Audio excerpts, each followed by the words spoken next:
एक और बड़ी खबर का रुख करेंगे। पाकिस्तानी सेना पर बीएलए ने बड़ा हमला कर दिया है। बीएलए की ओर से हिरासत में 17 पाकिस्तानी सैनिक, जहां 10 पाकिस्तानी सैनिकों को रिहा किया गया है, 7 अभी भी कैद में बताए जा रहे हैं। अदला बदली के लिए 7 दिन की मोहलत भी दी गई है। ये बड़ी जानकारी सामने आ रही है। बलोच आर्मी किस तरीके से पाकिस्तान को आईना दिखाना चाहती है और बार बार पाकिस्तान को यह बताया जा रहा है कि हम कमजोर नहीं हैं। बलूच लिबरेशन आर्मी ने यह दावा किया है कि उसने 17 पाकिस्तानी सैनिकों को हिरासत में ले लिया है, जिनमें से 10 को छोड़ा गया है, बल्कि 7 सैनिक अभी भी उनकी कैद में हैं। इनके बदले बलूच लड़ाकों की रिहाई के लिए पाकिस्तान सरकार को 1 हफ्ते की मोहलत दी गई है। तो यह बड़ी जानकारी सामने आ रही है।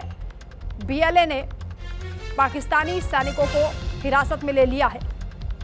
हालांकि पाकिस्तान की सेना या फिर सरकार की ओर से तुरंत कोई अभी तक प्रतिक्रिया इस पर सामने नहीं आई है, लेकिन बीएलए की ओर से कहा गया है कि जिन 10 लोगों को छोड़ा गया है वो बलूच हैं और स्थानीय पुलिस से वो जुड़े हुए थे।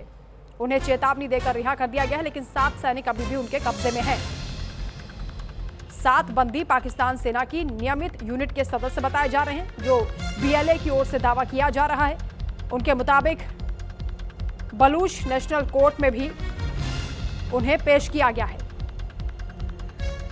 उन पर आम नागरिकों के खिलाफ कार्रवाई, जबरन गुमशुदगी में मदद और बलूच लोगों के खिलाफ नरसंहार में शामिल होने जैसे आरोप लगाए गए हैं।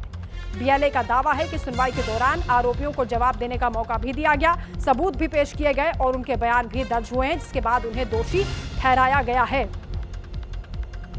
दोषी ठहराए जाने के बावजूद इस्लामाबाद को 7 दिन का वक्त दिया जा रहा है, ताकि वो औपचारिक रूप से कैदियों की अदला बदली की इच्छा जताएं। तो कुल 17 पाकिस्तानी सैनिक हिरासत में लिए गए थे। 10 पाकिस्तानी सैनिकों को रिहा कर दिया गया। 7 अभी भी बीएलए के कब्जे में हैं, उनकी कैद में हैं। बीएलए इसे ऑपरेशन हेरोफ का ही हिस्सा मान रहा है। 26 अगस्त 2024 को बलूचिस्तान में एक बड़ा संगठित हमला हुआ था और बीएलए ने इसे ऑपरेशन हेरोफ का नाम दिया था। इसी से जुड़ा हुआ यह ऑपरेशन बताया जा रहा है।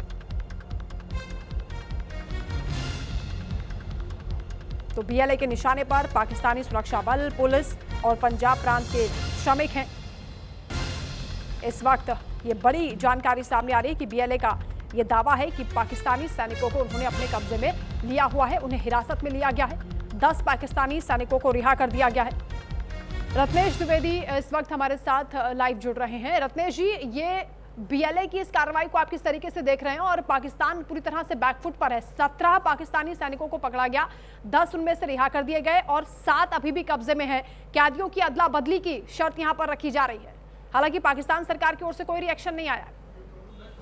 बिल्कुल, देखिए, ये ऑपरेशन हेराफ 2 का एक हिस्सा है, जो अभी पिछले कुछ एक दो हफ्ते पहले बलोच लिबरेशन आर्मी ने अंजाम दिया था, जिसमें उन्होंने कई सारी पुलिस चौकियों पर और फौज के पोस्ट पर अटैक किया था और कई सारे पाकिस्तानी सैनिकों को एब्डक्ट कर लिया था। ये 17 जो एब्डक्ट हुए वो उसी ऑपरेशन हेराफ 2 का हिस्सा थे और जिसमें से 10 ये बलूच ओरिजिन के थे और स्थानीय पुलिस से जुड़े हुए थे, जिनको रिहा कर दिया गया। 7 पाकिस्तानी सेना के रेगुलर एम्प्लॉयज थे, रेगुलर ऑफिसर्स थे, जिनको अभी ये कैद में रखे हुए हैं और इनकी डिमांड है कि जो पाकिस्तानी सिक्योरिटी एजेंसीज ने बलोच नागरिकों को अपहरित किया था इंट्रोगेशन के समय, घरों में जाकर बलोचिस्तान के अलग अलग जगहों से उनको छोड़ दें। उनके परिवारों का दावा है कि पाकिस्तानी सिक्योरिटी एजेंसी गाहे बेगाहे यहाँ आती है और तमाम सारे टॉर्चर, रेप और इस तरह की तमाम क्रिमिनल एक्टिविटीज़ करती है और एब्डक्शन का काम करती है। ये उसके बाद अपने परिवार से संपर्क नहीं कर पाते। इन्हीं को छोड़ने के लिए बलोच लिबरेशन आर्मी ने डिमांड रखी है कि 7 दिन के अंदर इनको रिहा किया जाए, वरना जो पाकिस्तानी सैनिक बलोच लिबरेशन आर्मी के कस्टडी में हैं उन पर मुकदमा चलाया जाएगा और जी। उनको डेथ पेनाल्टी दी जाएगी। देखिए, बलूचिस्तान पूरी तरह सुलग रहा है और वो पाकिस्तान के साथ कभी जुड़ना नहीं चाहता था। शुरू में ही जब बलूचिस्तान बना, वो शुरू से अपने आप को पाकिस्तान का हिस्सा नहीं मानता रहा है। वो मानता है कि बलोच एक अपना अलग एक कबीला थे और वो अपना एक अलग राष्ट्र चाहते हैं। जी। ऐसे में उन्होंने कई मौक़ों पर हिराफ 1 ऑपरेशन के दौरान भी पाकिस्तानी सेना पर अटैक किया था और ये जो ऑपरेशन हिराफ 1-2 हफ्ते पहले हुआ था उसी का एक हिस्सा है। बिल्कुल रत्नेश जी, और क्योंकि पाकिस्तान की नज़र यहाँ के प्राकृतिक संसाधनों पर रहती है, यहाँ के रेयर अर्थ मटेरियल्स पर रहती है, मिनरल्स पर रहती है, इसीलिए पाकिस्तान बलूचिस्तान पर इस तरह से कब्जा करके रखता है कि बलूचिस्तान के लोग बार बार इस तरह आंदोलन करते हैं और अब ये बड़ी कार्रवाई के रूप में इसको देखा जा सकता है। ऑपरेशन हिराफ 2 बहुत बड़ी कार्रवाई थी। कई सारी पुलिस पोस्ट को, कई सारी आर्मी पोस्ट को अटैक किया था इन्होंने। और गाहे बेगाहे आप जब सुनती हैं कि जाफर एक्सप्रेस जो पाकिस्तान की एक मशहूर ट्रेन है उस पर भी कभी कभी अटैक होता है। तो ये सब बलोच लिबरेशन आर्मी करती है और बलोच लिबरेशन आर्मी के कई नेता और यहाँ तक कि उनकी जनता भारत के साथ अपनी आत्मीयता महसूस करती है और समय समय पर सपोर्ट की डिमांड करती है। अब ये कहना लाजमी नहीं होगा कि भारत सरकार या भारतीय एडमिनिस्ट्रेशन उनको सपोर्ट करता है या नहीं, लेकिन उनकी एक आत्मीयता भारतीय जनमानस के साथ रहती है और ये कई सारे बलोच नागरिकों के और उनके ट्विटर हैंडल से जाहिर होता रहता है। ऐसे में पाकिस्तान को सचेत करने के लिए ये ऑपरेशन हिराफ 2 अंजाम दिया गया था कि बलूचिस्तान पर पाकिस्तान अपना ऑक्यूपेशन जो जबरदस्ती किया है उससे वो छोड़ दे।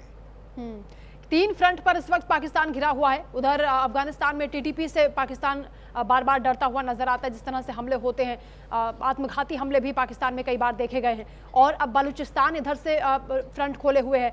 दूसरी ओर जो पीओके है वहां पर भी लोग नाराज हैं और भारत से समर्थन चाहते हैं।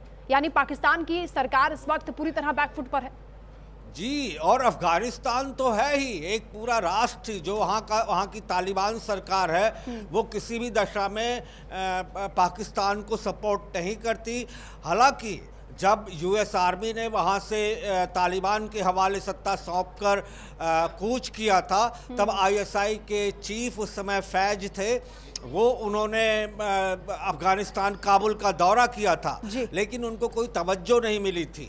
हमेशा तालिबान पाकिस्तान को ये मानता है कि वो अफगानिस्तान के इलाके में आकर अपने नागरिकों को इन्फिल्ट्रेट करने की कोशिश करता है या अटैक करता रहता है। इसी वजह से अफगानिस्तान भी एक तरफ से अपना मोर्चा संभाले हुए, एक तरफ टीटीपी जो अंदर जाके अटैक करती है, एक तरफ बलूचिस्तान है और एक तरफ पीओके का इशू है। तो पाकिस्तान 4 फ्रंट्स पे घिरा हुआ है और देखिए उसके इस्लामिस्ट कंट्रीज से भी कोई बहुत अच्छे संबंध रह नहीं गए हैं। उसका जो फाइनेंशियल सपोर्ट है वो ज़्यादातर इंटरनेशनल ऑर्गेनाइजेशन है जहां वो कटोरा लेके हमेशा पहुंचा रहता है और कुछ ना कुछ वहां से हासिल कर लेता है। लेकिन पाकिस्तान की आंतरिक स्थिति जो इस समय है, आप देखिए इमरान खान जेल के अंदर हैं, उनको अपने बच्चों से बात नहीं करने दिया जा रहा, उनकी आंख की रोशनी चली गई है, दाईं आंख की 85%।